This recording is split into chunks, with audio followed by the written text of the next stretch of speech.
let's take a look at this article about Jehovah's Witnesses and their reasons for shunning. This is an article by jw.org. This is on their website. Let's see what Jehovah's Witnesses have to say for themselves. This is their reason. Do Jehovah's Witnesses shun former members of their religion? Those who are baptized as Jehovah's Witnesses but no longer preach to others, perhaps even drifting away from association with fellow believers, are not shunned. Not shunned. In fact, we reach out to them and try to rekindle their spiritual interest. Those who are baptized as Jehovah's Witnesses but no longer preach to others, perhaps even drifting away from association. So they're talking about people who were not disfellowshipped, but people who have decided to voluntarily just kind of stop going to the meetings or stop knocking on doors. They're talking about inactive people, not disfellowshipped people, and they're saying they are not shunned. That's not exactly true. If you kind of stop going to meetings or stop associating or any of that other stuff, they will kind of do what's called like pre-shunning, basically, where your friends kind of stop talking to you, mostly stop hanging out with you. You're not great association.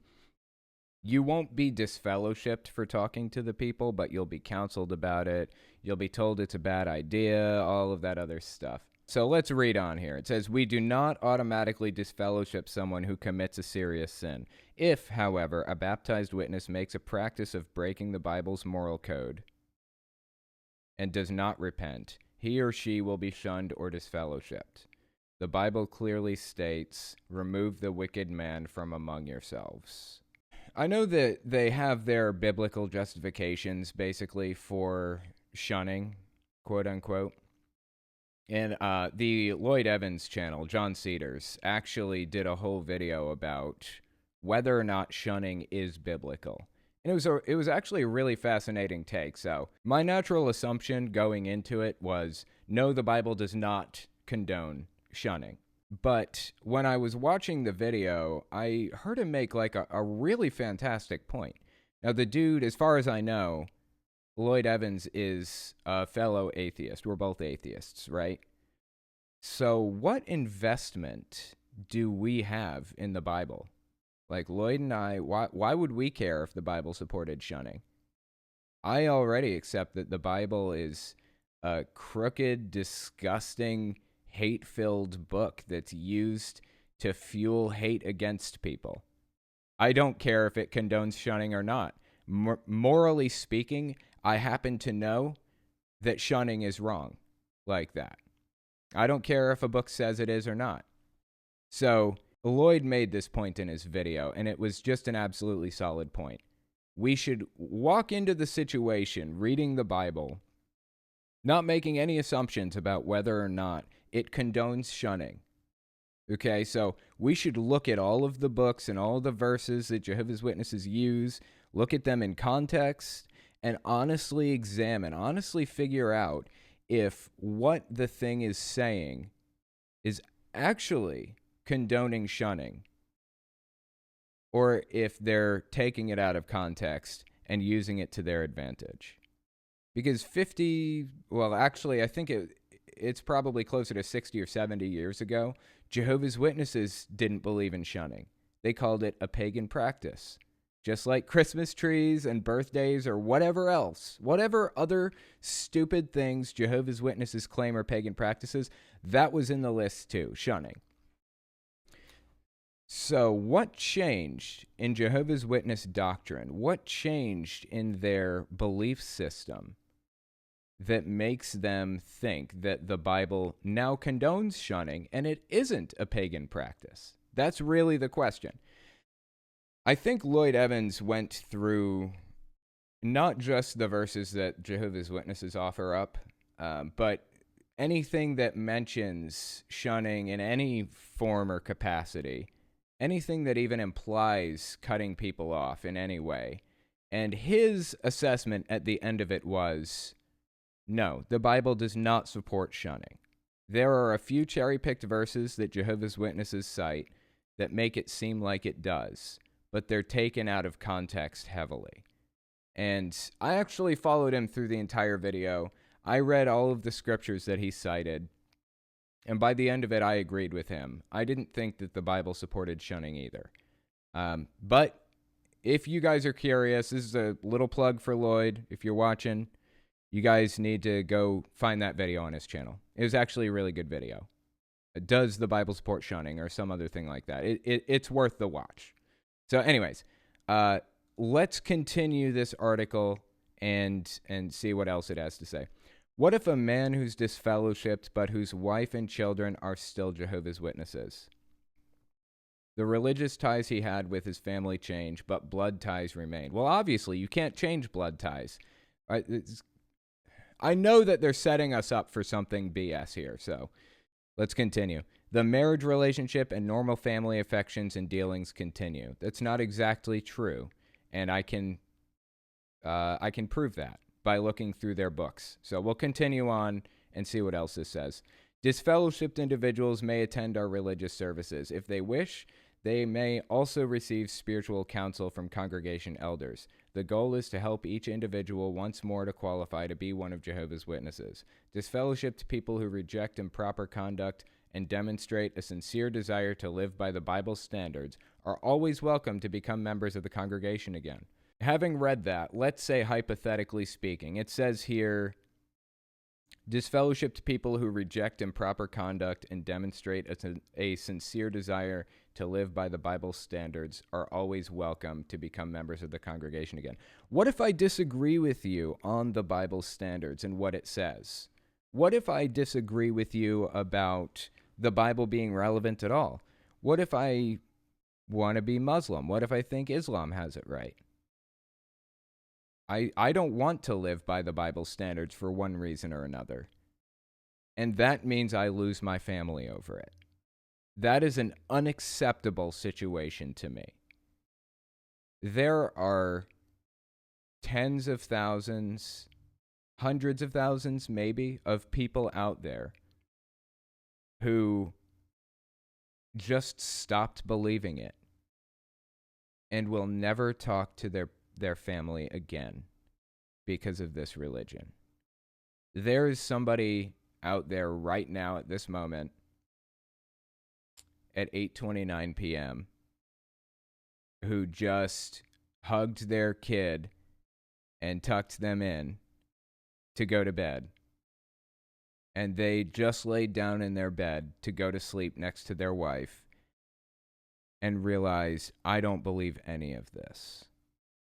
And I can't do anything about it. I can't tell anybody. Because if I do, I will lose everything. Out of the tens of thousands who will eventually see it, one of them is hiding it on their phone and deleting their browser history. Because if their family finds out, they'll never get to talk to them again. They will lose everything. I don't care what kind of justification Jehovah's Witnesses have for their fucked up behavior. It's unacceptable. And I'm not going to stand for it. So I figured we would take a look at the Keep Yourself in God's Love book. So the Jehovah's Witnesses among us probably know what that is already. Let me just give you guys a little bit of information about this book. It was created forever ago. I don't even know how old this thing is. But it was written like forever ago by Jehovah's Witnesses as kind of a reference book for every Jehovah's Witness belief out there. It's got everything. So we're looking at the How to Treat a Disfellowshipped Person article, but right below it, which I'm hoping we can get to in a minute, right below this article is another interesting article. Head coverings, when and why. Do Jehovah's Witnesses wear hijabs? So hopefully we'll have an opportunity to give that a read in a minute. But for the moment, let's give this article a read, How to Treat a Disfellowshipped Person. So we just read it straight from their website, but it was kind of vague, and it was intended for an outsider to get an idea of what they believe. So let's read this one. This is for the insiders, and see what it says. Few things can hurt us more deeply than the pain we suffer when a relative or a close friend is expelled from the congregation for unrepentant sin. That's the key right there, unrepentant sin. For the record, I was quote unquote repentant. I still believed it. I still wanted to stay on the inside, and they kicked my ass out anyways. So that's not really the qualifier necessarily if you're repentant or not. I get it's like the elders determine if you're repentant or not. Anyway, let's move on. How we respond to the Bible's direction on this matter can reveal the depth of our love for God and of our loyalty to his arrangement. Consider some questions that arise on this subject. How should we treat a disfellowshipped person? The Bible says, stop keeping company with anyone called a brother who is sexually immoral or a greedy person or an idolater or a reviler or a drunkard or an extortioner, not even eating with such a man. Okay. As I mentioned earlier, Lloyd Evans' channel, the John Cedars channel, he talked about this verse in his breakdown of whether or not the Bible actually does support shunning. And his final assessment and my final assessment is, no, the Bible does not support shunning. You're just going to have to watch that video to get more information on why and get the context on that. It is worth the watch. But I'm calling bullshit on this right now, on this 1 Corinthians quotation. It is out of context. Regarding everyone who does not remain in the teaching of the Christ, quote unquote, we read, do not receive him into your homes or say a greeting to him, for the one who says a greeting to him is a sharer in his wicked works. We do not have spiritual or social fellowship with disfellowshipped ones. The Watchtower of September 15th, 1981, page 25 stated, a simple hello to someone can be the first step that develops into a conversation and maybe even a friendship. Would we want to take that first step with the disfellowshipped person? So they've taken to, instead of quoting the Bible, they've taken to quoting the literature, in the literature. They've taken to quoting their propaganda within their own propaganda. I told this story the other day on Twitter, but I was at Walmart the other day. It was Christmas Eve, right before Walmart closed for the holiday. It was like 5 p.m. or something. And I'm walking through the store to get a couple of things I needed. And I see these Jehovah's Witnesses there that I've known since I was like 8. I mean, I've known these people since I was 8 years old. And they looked at me right in the eyes and looked away and just kept walking, kept conversing. There was no hello from them. There was no wave. I've known these people for 22 years. And they wouldn't even say hello. They wouldn't give me the time of day. They wouldn't acknowledge my presence. That's the kind of thing that you're dealing with Jehovah's Witnesses. Now, is that what the Bible condoned? No, it's not. But if it did, it's still wrong. I don't give a shit if the Bible condoned it or not. It didn't, but it's still wrong. Let's continue reading this. Is strict avoidance really necessary? So the Bible just says, out of context, mind you, stop keeping company with anyone called a brother who's sexually immoral or a greedy person or an idolater or a reviler, blah, blah, blah.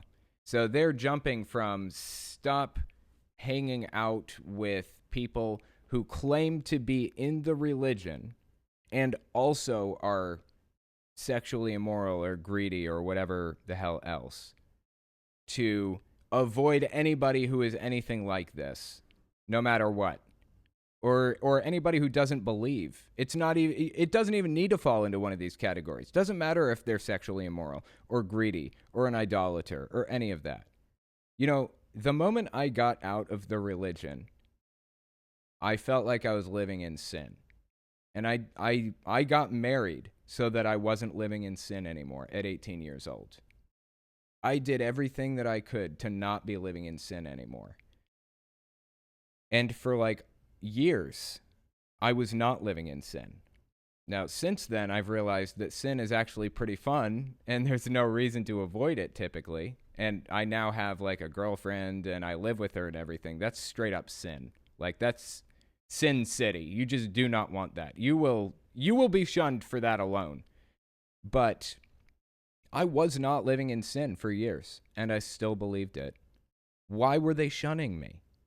What was the justification? What was the biblical justification? If I'm not living in sin, if I'm not quote unquote a brother because I'm not part of the congregation anymore, how does this verse apply to me at all? Not only was I not a brother, I was also not sexually immoral or greedy or idolater or a reviler or a drunkard or an extortioner. How did this verse apply to me at all? It didn't.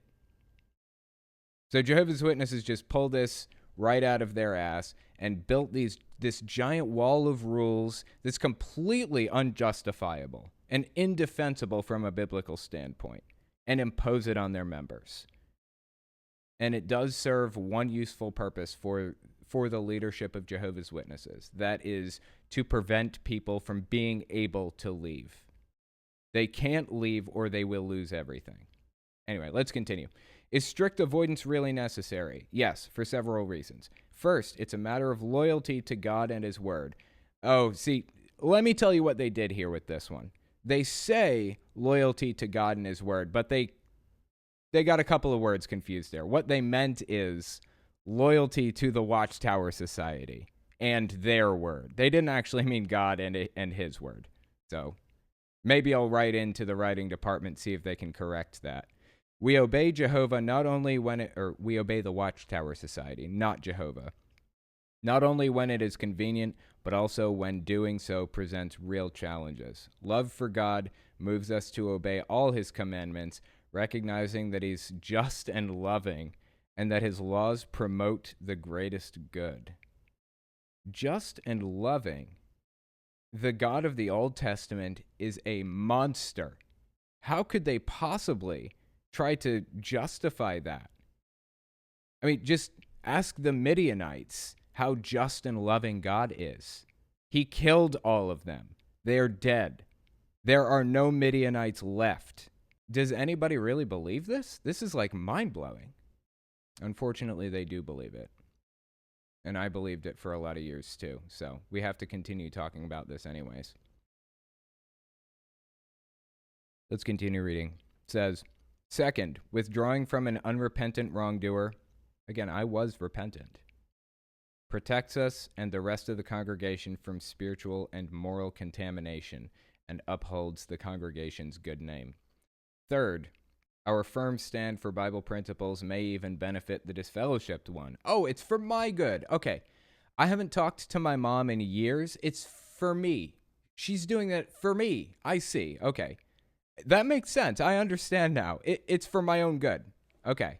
I'm glad we cleared that up because I thought it was for the society's good, not for my good. By supporting the decision of the Judicial Committee, we may touch the heart of a wrongdoer who thus far has failed to respond to the effort. So you are coercing them by force, violating their human rights as set forth in Articles 18 and 20 of the UN Declaration of Human Rights. And you are saying that it's for my good. Losing precious fellowship with loved ones may help him to come to his senses, see the seriousness of his wrong, and take steps to return to Jehovah. No, you are forcing me into a corner, so I have no choice but to return. That is a stark difference between that and coming to my senses, quote unquote. There's just nothing okay about this. I honestly have no clue how they justify this stuff.